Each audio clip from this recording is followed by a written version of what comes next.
नमस्कार। Hindi educational channel में मैं आपका स्वागत करता हूं। आज मैं आपके समक्ष आधुनिक हिंदी साहित्य के श्रेष्ठ राष्ट्र प्रेमी कवयित्री श्रीमती सुभद्रा कुमारी चौहान द्वारा रचित मातृ मंदिर की ओर शीर्षक कविता को लेकर उपस्थित हुआ हूं। एक वीडियो के रूप में मैंने इस कविता को 3 भागों में बांटा है। पार्ट 1 वीडियो में मैंने इस कविता का केंद्रीय भाव या मूल भाव या सार या सारांश तथा उद्देश्य या संदेश को प्रस्तुत किया है, जबकि पार्ट 2 और पार्ट 3 वीडियो में मैं इस कविता का शब्दार्थ सहित सप्रसंग अर्थ या व्याख्या को प्रस्तुत करना चाहता हूं। चूंकि मातृ मंदिर की ओर एक बहुत ही बड़ी कविता है। इस कविता में कुल 11 स्टैंजा हैं, इसलिए इस वीडियो में मैं केवल 1 से लेकर 5 स्टैंजा तक की व्याख्या प्रस्तुत करूंगा और तीसरे वीडियो में 6 से लेकर 11 स्टैंजा तक की व्याख्या प्रस्तुत करूंगा, ताकि इस कविता को आप अच्छी तरह समझ सकें। तो आइए अब मैं देर नहीं करते हुए पार्ट 2 वीडियो के रूप में 1 से लेकर 5 स्टैंजा तक की व्याख्या अत्यंत ही सरल भाषा में प्रस्तुत करने की कोशिश करता हूं। उम्मीद करता हूं आप इस कविता को अच्छी तरह समझ जाइएगा। इसे आप ध्यान देकर सुनने की कोशिश कीजिए। श्रीमती सुभद्रा कुमारी चौहान द्वारा रचित मातृ मंदिर की ओर कविता का शब्दार्थ सहित सप्रसंग अर्थ या व्याख्या। आइए सबसे पहले मैं इस कविता का अति संक्षेप में केंद्रीय भाव या मूल भाव तथा उद्देश्य आपके सामने प्रस्तुत कर देता हूं, ताकि व्याख्या समझने में आपको कोई कठिनाई उत्पन्न न हो। ध्यान देकर सुनिएगा। हिंदी के सफल राष्ट्र प्रेमी कवियों में श्रीमती सुभद्रा कुमारी चौहान जी का नाम बड़े ही आदर के साथ लिया जाता है। सच पूछा जाए तो देश प्रेम से ओतप्रोत कविता लिखने वाली सर्वाधिक लोकप्रिय कवयित्रियों में श्रीमती सुभद्रा कुमारी चौहान जी अग्रगण्य हैं। मातृ मंदिर की ओर इनकी एक राष्ट्र प्रेम से भरी हुई एक बड़ी ही सुंदर तथा बहुचर्चित कविता है। दरअसल इस कविता की रचना उस समय हुई थी जब भारतवर्ष को आजादी नहीं मिली थी। एक ओर विदेशी आतताइयों का यानी अंग्रेजों का अत्याचार दिन प्रतिदिन बढ़ता जा रहा था, तो दूसरी ओर भारतवर्ष में कुछ ऐसे भी देशभक्त पैदा हुए थे जो भारत माता को अंग्रेजों की गुलामी से स्वतंत्र करने के लिए अपना सर्वस्व अर्पित करने के लिए सदैव तैयार रहते थे। कवयित्री ने इस कविता में भारत माता को एक मंदिर के रूप में स्वीकार किया है तथा उसे भारत माता कहकर संबोधित किया है। कवयित्री का मन परतंत्र भारत की पीड़ा को देखकर अत्यंत ही व्यथित है। अतः कवयित्री अपने प्यारे देश के लिए अपना सब कुछ समर्पित करने को तत्पर है। कवयित्री को इस बात का अत्यंत दुख है कि सांसारिक माया मोह में जकड़ी होने के कारण वह अब तक भारत माता की सेवा नहीं कर पाई थी। अतः कवयित्री ईश्वर से प्रार्थना करते हुए कहती है कि वह अत्यंत छोटी होने पर भी अब उसे वह शक्ति प्रदान करे ताकि देशभक्तों के साथ सुर में सुर मिलाते हुए वह भी भारत माता की एक आवाज पर उनकी रक्षा हेतु हंसते हुए अपने प्राणों को बलिदान दे दे ताकि भारतवर्ष शीघ्र से शीघ्र आजाद हो जाए। अतः इस कविता का मुख्य उद्देश्य भारतवासियों में नव चेतना का संचार कर देश प्रेम की भावना को उजागर करना है, ताकि जब भी हमारे देश पर कोई संकट आए देश के नवयुवक अपनी मातृभूमि के एक आह्वान पर अपना सब कुछ हंसते हुए बलिदान कर दे। अतः यह कविता देशभक्ति के भावों से परिपूर्ण कविता है। आइए अब मैं अति संक्षेप में इस कविता का मूल भाव या केंद्रीय भाव बतलाने के बाद अब मैं इस कविता का शब्दार्थ सहित सप्रसंग व्याख्या प्रस्तुत करने की कोशिश करता हूं। उम्मीद करता हूं यह व्याख्या आपको अच्छी तरह समझ में आ जाएगी।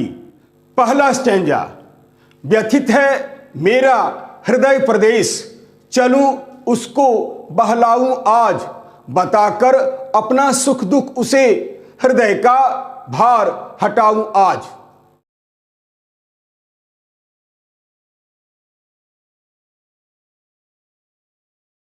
आइए अब मैं उपर्युक्त पद्य खंड में जो कठिन शब्द दिखलाई दे रहे हैं, अब मैं उन कठिन शब्दों के अर्थ को यहां पर बतलाने की कोशिश करता हूं। ध्यान देकर सुनिएगा। शब्दार्थ, व्यथित यानी दुखी या पीड़ित, हृदय प्रदेश यानी संपूर्ण हृदय या मन, बहलाऊं यानी मन बहलाना, हृदय का भार यानी मन का बोझ, हटाऊं यानी दूर करना। आइए अब संदर्भ, प्रस्तुत पंक्तियां हमारी पाठ्य पुस्तक साहित्य सागर के पद्य भाग के अंतर्गत मातृ मंदिर की ओर नामक पाठ से अवतरित है। इस कविता के रचयिता कवयित्री श्रीमती सुभद्रा कुमारी चौहान जी हैं। ये राष्ट्र प्रेम से ओतप्रोत कविता लिखने वाली कवयित्रियों में महत्वपूर्ण स्थान रखने वाली कवयित्री है। यह कविता देशभक्ति के भावों से परिपूर्ण कविता है। प्रसंग, प्रस्तुत पंक्तियों के माध्यम से कवयित्री श्रीमती सुभद्रा कुमारी चौहान भारतवर्ष की परतंत्रता से उत्पन्न पीड़ा से व्यथित अपने मन की व्यथा को देवी माता के सामने प्रकट कर मन को हल्का करना चाहती है तथा वर्तमान पीढ़ी में देश प्रेम की भावना को जगाने का प्रयास किया है।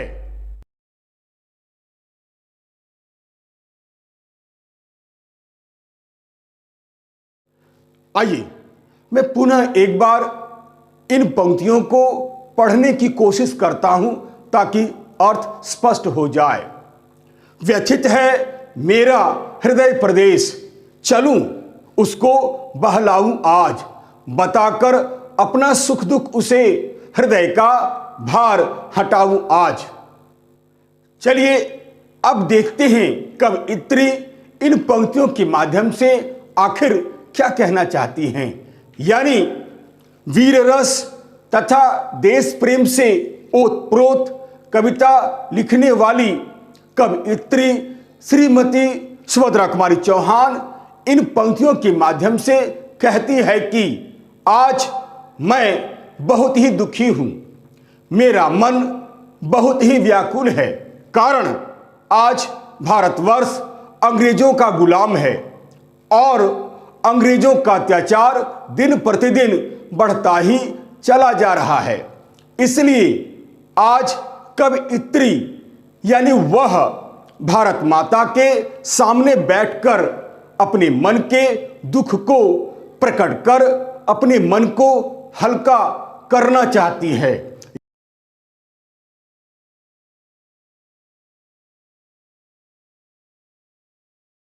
मैं पुनः एक बार इन पंक्तियों को पढ़ने की कोशिश करता हूं ताकि अर्थ स्पष्ट हो जाए। व्यथित है मेरा हृदय प्रदेश, चलूं उसको बहलाऊं आज, बताकर अपना सुख दुख उसे हृदय का भार हटाऊं आज। अर्थात वह अपने हृदय के दुख को दूर करने के लिए भारत माता के मंदिर में जाना चाहती है और अपने मन का दुख माता के साथ साझा कर अपने दुख को कम करना चाहती है। कारण आज भारतवर्ष अंग्रेजों का गुलाम है। ऐसा कहा जाता है कि किसी के सामने अपने मन के दुख को बांटने से दुख दर्द कम हो जाता है, यानी मन हल्का हो जाता है। कहने का अर्थ यह है कि कवयित्री का मन भारतवर्ष के गुलाम होने के कारण पीड़ाओं से भरा हुआ है। वह भारत माता के निकट बैठकर अपने मन के दुख दर्द को बांटकर शांति पाना चाहती है।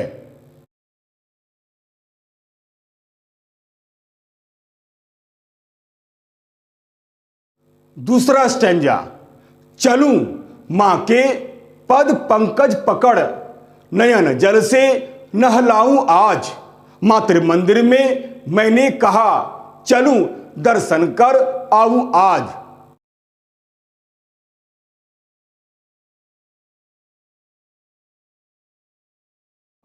आइए अब मैं उपयुक्त पदखंड में जो कठिन शब्द दिखलाई दे रहे हैं उन कठिन शब्दों के अर्थ को यहां पर बतलाने की कोशिश करता हूं। ध्यान देकर सुनिएगा। शब्दार्थ, पद पंकज यानी कमल रूपी चरण, नयन जल यानी आंसू, मातृ मंदिर यानी माता का मंदिर, दर्शन यानी देखना, संदर्भ वही, प्रसंग वही।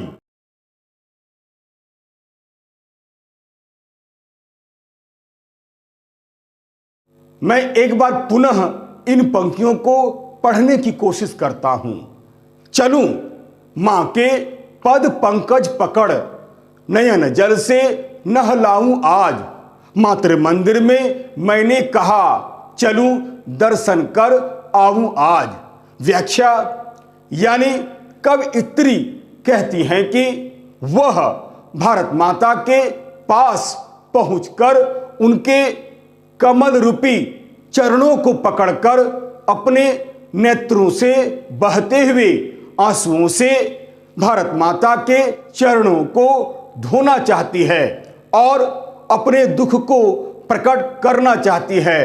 संभवतः ऐसा करके वह भारत माता के प्रति अपनी आस्था व विश्वास को प्रकट करना चाहती है। ध्यान दीजिएगा, कहने का अर्थ यह है कि भारतवर्ष अंग्रेजों का गुलाम है, यानी परतंत्रता की बेड़ियों में जकड़ी भारत माता की दयनीय दशा को देखकर कवयित्री के नेत्र यानी उनके नेत्र आंसुओं से भीगे हुए हैं।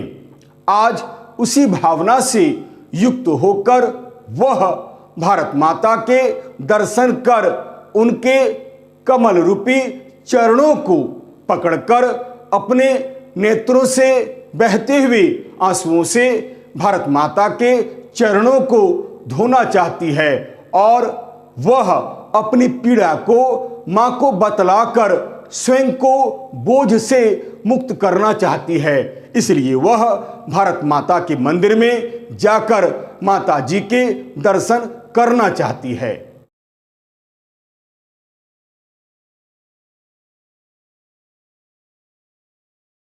तीसरा स्टैंजा, किंतु यह हुआ अचानक ध्यान, दीन हूं छोटी हूं अज्ञान, मातृ मंदिर का दुर्गम मार्ग तुम ही बतला दो हे भगवान।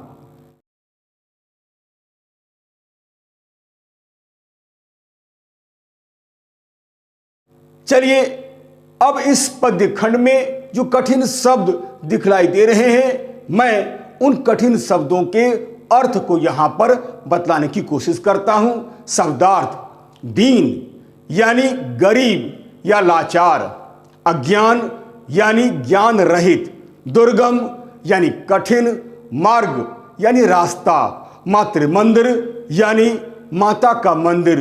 संदर्भ वही है, प्रसंग में थोड़ा सा बदलाव है। प्रसंग: कवयित्री अपने देश को अंग्रेजों की गुलामी से मुक्ति दिलाने के लिए अपने को असमर्थ पाती है, इसलिए वह ईश्वर से प्रार्थना करती है ताकि उन्हें सही मार्ग मिल सके और देश को आजादी मिल सके।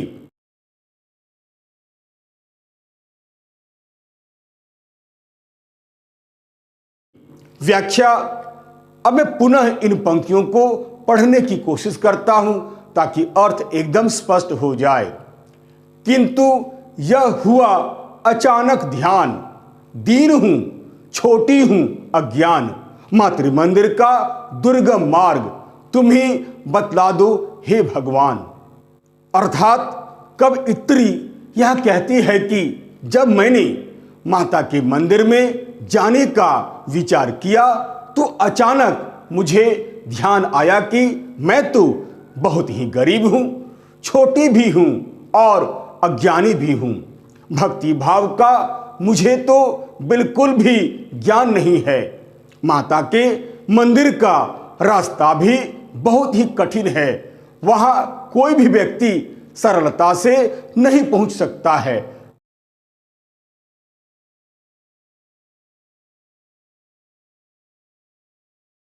चलिए मैं पुनः एक बार इन पंक्तियों को पढ़ने की कोशिश करता हूं। किंतु यह हुआ अचानक ध्यान, दीन हूं, छोटी हूं अज्ञान, मातृ मंदिर का दुर्गम मार्ग तुम ही बतला दो हे भगवान। अर्थात उनके कहने का अर्थ यहां यह है कि भारत माता को विदेशी आतताइयों से मुक्त करने में अभी भी हमारे देशभक्त असहाय, दीन और अज्ञानी हैं। वे दुश्मनों के टेढ़ी मेढ़ी चाल को ठीक से समझ नहीं सकते हैं। भारत माता की स्वतंत्रता का मार्ग अभी भी अत्यंत ही कठिन है, इसलिए हे प्रभु अब तुम ही हम सब देशवासियों को सही रास्ता दिखाओ ताकि हमारा देश जल्द से जल्द आजाद हो जाए। अब हम भारत माता को अधिक दिनों तक गुलामी में जकड़े हुए नहीं देख सकते हैं।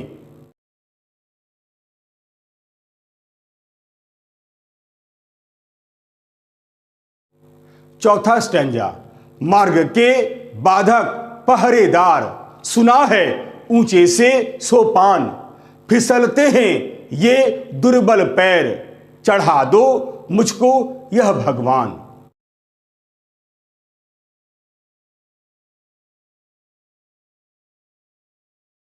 आइए इस पद्य खंड में जो कठिन शब्द हैं मैं उन शब्दों के अर्थ को यहां पर बताने की कोशिश करता हूं। शब्दार्थ: मार्ग यानी रास्ता, बाधक यानी बाधा डालने वाली, पहरेदार यानी पहरा देने वाली, सोपान यानी सीढ़ी, दुर्बल यानी कमजोर।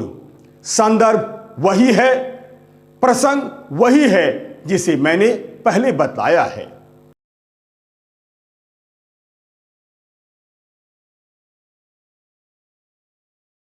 चलिए मैं पुनः एक बार इन पंक्तियों को पढ़ने की कोशिश करता हूं।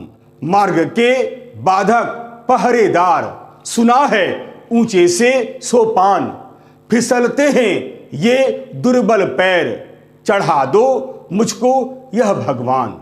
व्याख्या: कवयित्री यह कहती है कि तभी अचानक मुझे ध्यान आया कि मंदिर पहुंचने का मार्ग बहुत ही कठिन तो है ही, साथ ही साथ मार्ग में अनेक तरह की बाधाएं भी है। मार्ग में कुछ ऐसी मुश्किलें हैं जो पहरेदार की भांति खड़े हैं आसानी से वहां नहीं पहुंचा जा सकता है। माता के पास जाने के लिए मंदिर में सीढ़ियां भी बनी हुई है। मंदिर की सीढ़ियां बहुत ही ऊंची है और मार्ग में पहरेदार भी बाधक बने हुए हैं। परंतु कवयित्री बहुत ही दुर्बल और कमजोर है, जिसके कारण उनके पैर फिसल जाते हैं। इसलिए वह वहां तक पहुंचने में अपने आप को असमर्थ पाती है।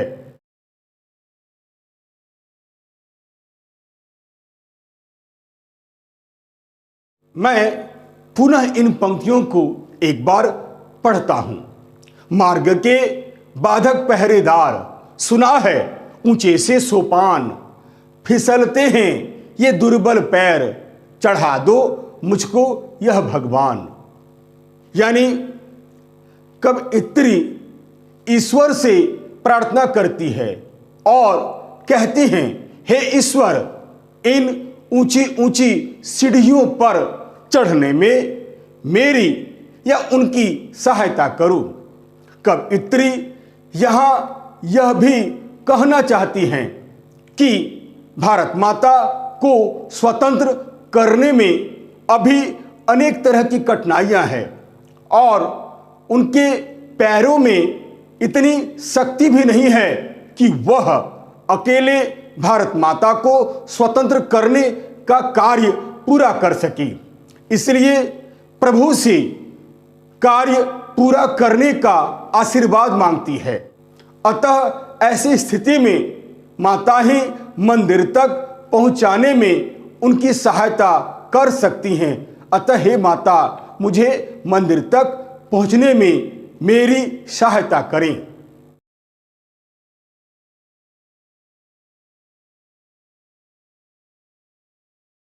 पार्ट 2 वीडियो के हिसाब से अंतिम स्टैंजा यानी 5वां स्टैंजा। आहा, वे जगमग जगमग जगी ज्योतियां दिख रही हैं वहां, शीघ्रता करो वाद्य बज उठे, भला मैं कैसे जाऊं वहां।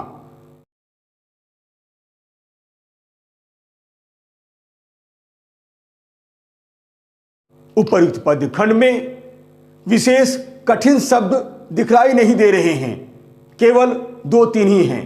शब्दार्थ: ज्योतियां यानी रोशनी, वाद्य यानी बाजे, शीघ्रता यानी जल्दी, जिसे आप जानते ही हैं।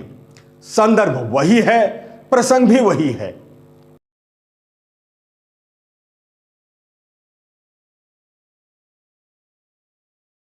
व्याख्या करने से पहले मैं पुनः एक बार इन पंक्तियों को पढ़ता हूं, ध्यान देकर सुनिएगा। आहा, वे जगमग जगमग जगी ज्योतियां दिख रही है वहां, शीघ्रता करो वाद्य बज उठे, भला मैं कैसे जाऊं वहां। व्याख्या यानी अब कवयित्री को दूर से ही मंदिर की जगमग जगमग करती रोशनी दिखाई देने लगी है। इसलिए कवयित्री बहुत ही प्रसन्न एवं आशा भरी दृष्टि से मंदिर की ओर देखती है। वह मंदिर की सुंदरता का भी वर्णन करती है तथा मंदिर की खूबसूरती को देखकर बहुत प्रभावित भी होती है। वह कहती है कि मंदिर अब दूर प्रतीत नहीं होता है, क्योंकि अब मंदिर में बजने वाले नगाड़े की आवाज भी सुनाई देने लगी है। मंदिर में जलने वाले दीपक का प्रकाश भी चारों ओर दिखाई दे रहा है। ऐसे में अब रुकने का समय तो है ही नहीं, अब तो हमें जल्दी जाना चाहिए, यानी अब हमें जल्दी मंदिर पहुंच जाना चाहिए।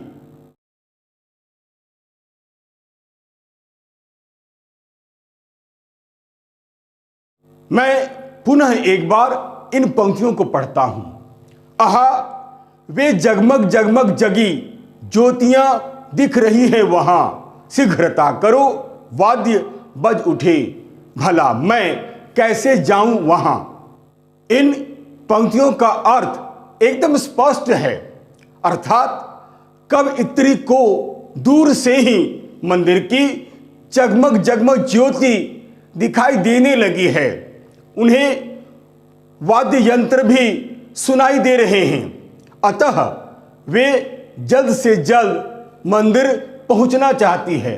किंतु हे ईश्वर, अब तुम ही बताओ कि मैं वहां तक किस तरह पहुंचूं। कहने का अर्थ यहां यह भी है कि मंदिर की सुंदरता एवं पवित्र वातावरण ने उनकी उत्सुकता को और भी अधिक बढ़ा दिया है, इसलिए वह शीघ्र से शीघ्र मंदिर पहुंचने के लिए भारत माता से अनुनय विनय करती है और अपनी फरियाद माता के समक्ष प्रकट करना चाहती है।